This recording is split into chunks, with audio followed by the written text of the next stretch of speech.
আমি সেই মেয়ে, বাসে, ট্রেনে, ট্রামে, রাস্তায় যাকে আপনি রোজ দেখেন, যার শাড়ি, কপালের টিপ, কানের দুল আর পায়ের গোড়ালি আপনি রোজ দেখেন, আর আরো অনেক কিছু দেখতে পাবার স্বপ্ন দেখেন। স্বপ্নে যাকে ইচ্ছে মতন দেখেন, আমি সেই মেয়ে। বিহারের প্রত্যন্ত গ্রামে দিনের আলোয় যার ছায়া মারানো আপনার ধর্মে নিষিদ্ধ, আর রাতের গভীরে যাকে বস্তি থেকে তুলে আনতে পাইক বরকন্দাজ পাঠান আপনি, আর সুসজ্জিত বিছানায় যার জন্য অপেক্ষায় অধীর হয় আপনার রাজকীয় লাম্পট্য, আমি সেই মেয়ে।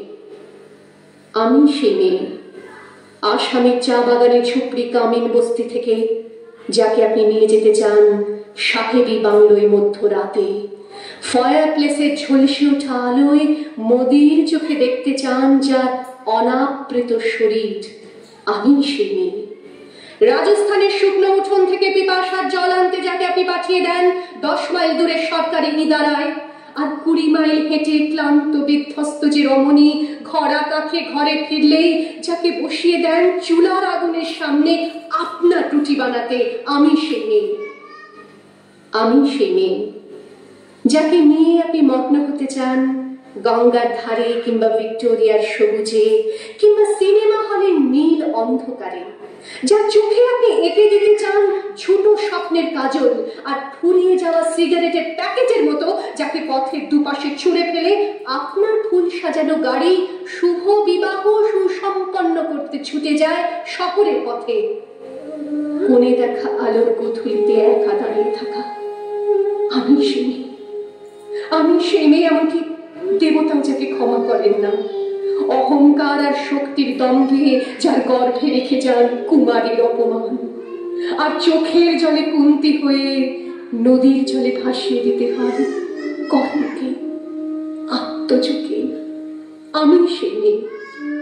সংসারের অসময়ে আমি ভরসা, আমার ছাত্র পড়ানো টাকায় মায়ের ওষুধ কেনা হয়, আমার বাড়তি রোজগারে ভাইয়ের বই কেনা হয়, আমার সমস্ত শরীর প্রবল বৃষ্টিতে ভিজতে থাকে, কালো আকাশ মাথায় নিয়ে আমি ছাতা হয়ে থাকি, ছাতার নিচে সুখে বাঁচে সংসার।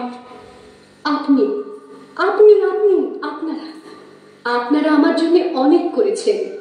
সাহিত্যে, কাব্যে, শাস্ত্রে, লোকাচারে আমাকে মা বলে পুজো করেছেন, প্রকৃতি বলে আদিক্ষেতা করেছেন, আবার শহরগঞ্জের কানাগলিতে ঠোঁটে রং মাখিয়ে কুপি হাতে দাঁড় করিয়ে দিয়েছেন। হ্যাঁ, আমি সেই। একদিন হয়তো অন্য কোনো একদিন আমার সমস্ত মিথ্যে পোশাক ছুঁড়ে ফেলে দিয়ে আমি হয়ে উঠবো সেই অসামান্য। খোলা চুল, মেঘের মতো থাকবে আমার খোলা পিঠ, দু চোখে জ্বলবে ভীষণ আগুন, কপাল ঠিকতে বেরোবে ভয়ঙ্কর তেজরশ্মি, হাতে ঝলসে উঠবে সেই খড়গ, দু পায়ের উপরে বেজে উঠবে রণদুন্দুভি, নৃশংস অট্টহাসিতে ভরে উঠবে আকাশ, দেবতারাও আতঙ্কে স্তব্ধ হয়ে বলতে থাকবে মামেব প্রভাং ঘোরাং মুক্তকেশিং চতুর্ভুজাং কালিকাং দক্ষিণাং মুন্ডমালা বিভূষিতাং। বিভৎস দাবানলের মতো আমি এগোতে থাকবো, আর আমার এগিয়ে যাবার পথের দুপাশে মুন্ডহীন অসংখ্য দেহ ছটফট করতে থাকবে। সভ্যতার দেহ, প্রগতির দেহ, উন্নতির দেহ, সমাজের দেহ। হয়তো আমি সেই মেয়ে, হয়তোবা